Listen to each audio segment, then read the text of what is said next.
সচরাচর পানিতে গাড়ি তলিয়ে গেলে তার ইঞ্জিন বন্ধ হয়ে যায়, তবে এবার দেখা গেল এক অবিশ্বাস্য দৃশ্য।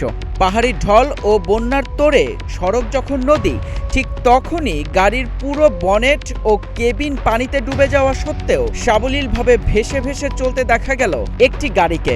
নেট দুনিয়ায় ভাইরাল হয়েছে সেই ভিডিও।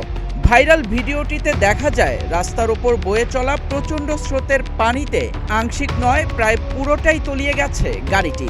গাড়ির কেবিনের ভেতরে চালকের বুক পর্যন্ত থই থই পানি। বিপদের তোয়াক্কা না করে এক হাতে স্টিয়ারিং ধরে গাড়িটি চালিয়ে যাচ্ছেন চালক।